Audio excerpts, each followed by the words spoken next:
Hi there, this is Miss Bell, and this will be the first video in our series of tutorial videos for 4th grade math at Florence Elementary School. For each unit, I will be posting a video, maybe 2 or 3, depending on how long the unit is, to help students at home who are either struggling, want some more practice for review, or are preparing for one of our final summative exams. In this series of videos, I will be posting a video explaining some of the techniques and strategies we learn in class, and then giving some examples with those strategies, and then I'll be posting a document and or a video showing some example problems that you can practice at home. So I hope you find these to be beneficial in your studying, and I hope they make sense to you. So we're going to start our first series with number talks. Number talks is a strategy that we have been working on every morning, first thing in our math block. And number talks is an opportunity for students to practice communicating their mathematical thinking in many different ways. Some students see numbers more as an image, whereas other students see math more on a base 10 level, and other students see it in various ways, such as number lines, base 10 blocks. They see it more as whole numbers and breaking it up into place value. So I'm going to share 6 of the strategies that we've been working on in class in case you would like to practice some of the other strategies our classmates have been sharing. The first strategy in this series is called bridging a 10. In this strategy, we are given a series of numbers or a string of numbers. In this case, our example is going to be 4 plus 9 plus 6.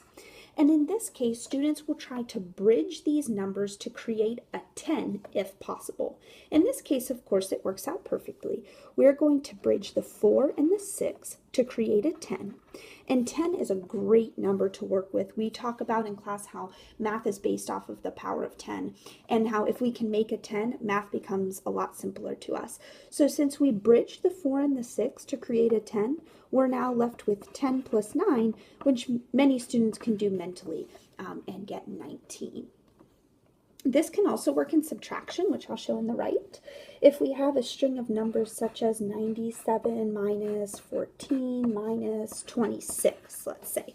Maybe these are numbers that we're taking away if we sold tickets for a football game, or maybe it is the Falcon Bucks that you are missing out of your folder or something similar to that.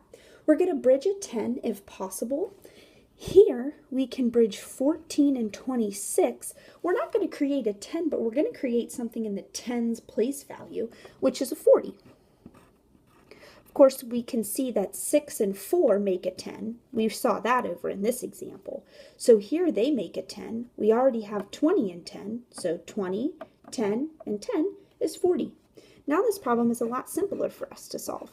97 minus 40 is simply 57. Students, you may want to stack this up and down for the standard algorithm, or some of you may just be able to see the answer right in your head. So that strategy is called bridging a 10 or building a 10. The second strategy we've been working on in class is making a friendly number.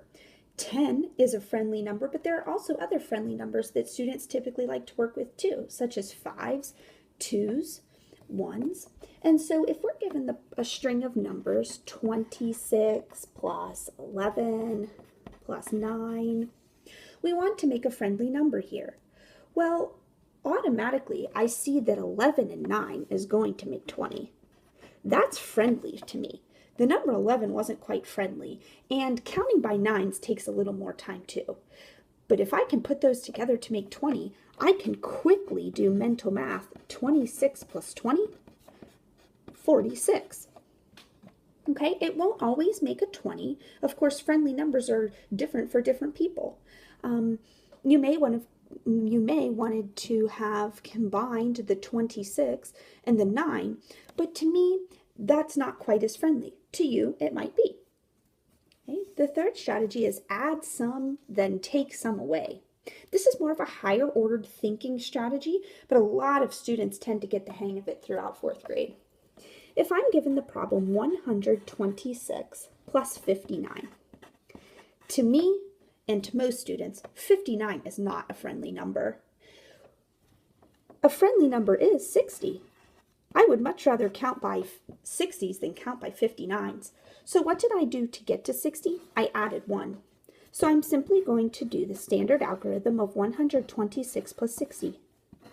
Since 60 is a base of 10, this makes the math a lot simpler for me.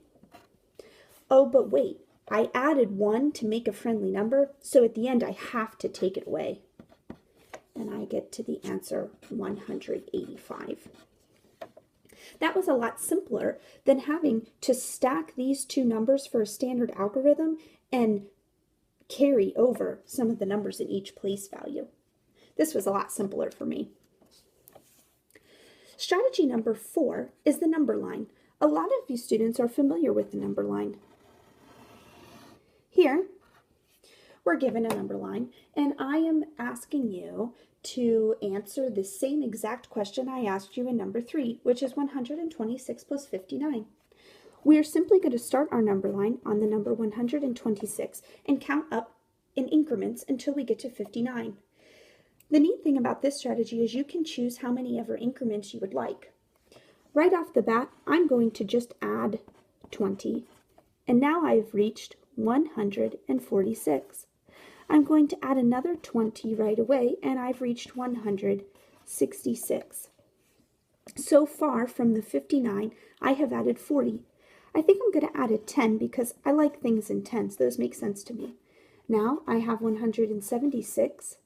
So far I've added 20, 40, 50, and now I just have to add 9. I can just hop right over to 9, but that's going to take me more time. I think I'd rather add 4 to make 180, and then add 5 to make 185. Notice my solution, or my sum, is the same between the two. Of course, if you have a subtraction problem for number line, you are going to start on the right and go backwards to take numbers away.